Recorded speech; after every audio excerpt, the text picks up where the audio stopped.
In the top stories, Phase 2 of criminal mediation training is underway as the Federation prepares to implement a national mediation framework. Regionally, Antigua and Barbuda is maintaining ban on pork imports from the Dominican Republic, and internationally, China has rejected a new U.S. sanction that targets Iran as well as trading partners. Hello and welcome to the ZIZ Midday Major Newscast. Today is Tuesday, the 25th day of August, Kim Collins Day, and I am Jasmine Thomas. First on the local scene, Phase 2 of criminal mediation training is underway in St. Christopher and Nevis, building on the first round of training held in June. The 4-day program runs from the 24th to the 27th of August and is preparing participants for their expected roles within the developing national mediation framework. The phase focuses on operational procedures, safeguarding, ethical requirements, and the practical application of criminal mediation. Participants are also taking part in role plays and mediation simulations to put those skills into practice. The training forms part of preparations for the implementation of criminal mediation across St. Christopher and Nevis. The Lloyd Madison Trust has been revived with a renewed focus on education, conservation, and cultural development. Chairman D. Michael Morton said the trust was established by the Brimstone Hill Fortress National Park Society in 2002 to honor the contributions of the late D. Lloyd Madison. Let me begin by saying that on the 22nd of July 2002, the Brimstone Hill Fortress National Park Society established the D. Lloyd Madison Trust to recognize and perpetuate the outstanding contribution of the late D. Lloyd Madison, CBE. Mr. Morton outlined the areas that revived trust will support. The purposes of the trust are A, to recognize the outstanding contribution of the late D. Lloyd Madison, CBE.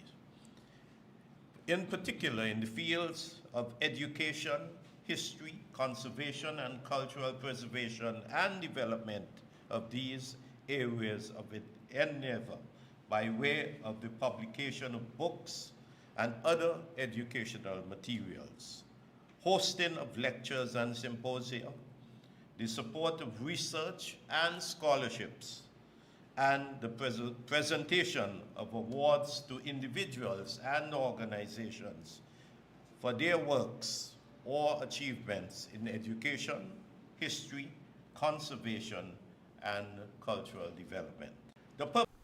The Trust also plans to provide small grants to individuals working in areas including writing, photography, and music. 4, the provision of small grants to individuals, artists in artists in writing, painting and drawing, sculpture and carving, photography and videography, design and graphics, music, dance, in procuring materials and equipment, in attending tutorials and workshops in recording and documenting their work. 4. Mr. Morton said funding guidelines will be made available to applicants, with the trustees responsible for managing the award process. Several communities across St. Christopher and Nevis will experience scheduled power outages this week as Skellig carries out maintenance work. The interruptions begin on Tuesday with Fountain Estate and Cayon affected from 9 in the morning to 1 in the afternoon, and Soho Housing Development and Farm Meadows in Sandy Point from 9 in the morning to 3 in the afternoon. Fountain Estate will be affected again on Wednesday, this time along with St. Peter's from 9 in the morning to 1 in the afternoon. Shadwell will have a longer interruption that day from 9 until 3 in the afternoon.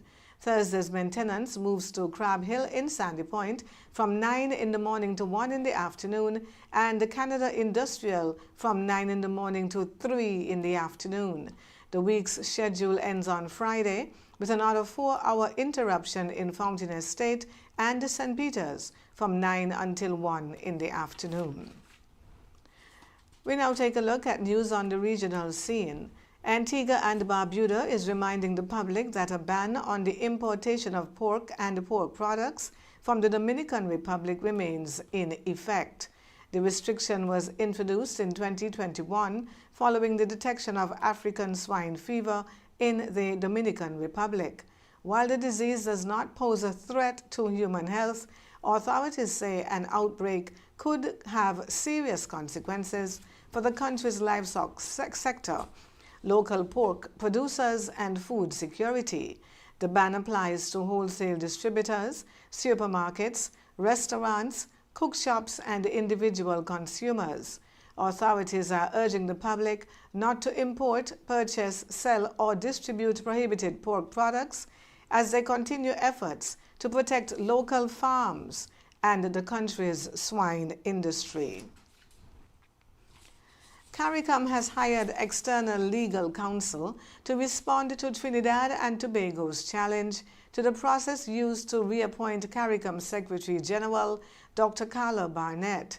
CARICOM Chairman and St. Lucia Prime Minister Philip J. Pear confirmed the move, saying the decision was taken to help ensure transparency in the process. Pear said both Dr. Barnett and CARICOM's regular legal counsel have recused themselves from the matter, with an external law firm now reviewing documents and precedents related to the appointment of CARICOM Secretaries General.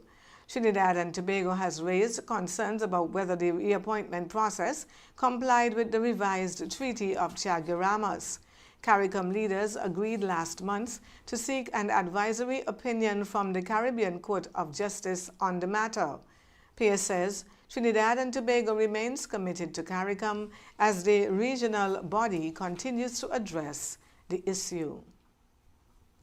On the international scene, China is vowing to protect its interests after the United States announced plans to expand economic sanctions against Iran and the countries that continue to trade with Tehran. Chinese Foreign Ministry spokesman Lin Jian said Beijing firmly opposes what it describes as illegal unilateral sanctions, adding that China will take all necessary measures to safeguard its rights. The United States says the new measures will target financial channels, facilitators, and networks that help Iran trade its oil, with Treasury Secretary Scott Bessent warning that countries and businesses continuing to partner with Iran could face sanctions. China is Iran's largest buyer of oil, meaning Beijing could be directly affected by the new measures. Iranian officials, meanwhile, say Tehran is prepared to deal with the wider sanctions and has a plan to manage their impact. The announcement comes ahead of planned talks between U.S. President Donald Trump and Chinese President Xi Jinping next month. And a tornado has ripped through the village of Pomus in southwestern France, injuring 39 people and damaging hundreds of homes. Authorities say 15 people were taken to hospital, with 2 reportedly in critical condition. More than 120 emergency workers were deployed after winds reached 117 kilometers per hour, tearing roofs from homes and damaging an estimated 300 properties. The extreme weather also disrupted the Vuelta a España cycling race, with the 3rd stage cancelled after a hailstorm forced riders to take shelter. Around 2,800 homes across 10 villages were also left without electricity. French authorities had issued an orange alert for thunderstorms across large parts of the southwest as the region continues to experience severe weather. Here now is a look at the local weather forecast, valid until 8 o'clock in the morning tomorrow. Today's high will be 30 degrees Celsius or 86 degrees Fahrenheit, while the low will be 25 degrees Celsius or 77 degrees Fahrenheit. Conditions today will be partly sunny with a slight chance of a brief morning shower. Tonight will be fair to partly cloudy with a slight chance of a brief overnight shower. Winds will come from the east at 11 to 29 kilometers per hour or 7 to 18 miles per hour with lighter spells at times. Seas will range from 1 to 1.5 meters or 3 to 5 feet. Sunset today is at 6:30, while sunrise tomorrow morning will be at about 5 minutes before 6. That brings us to the end of the Midday Major Newscast. Join us this evening for these stories and more. Thank you for tuning in. I am Jasmine Thomas. God bless you.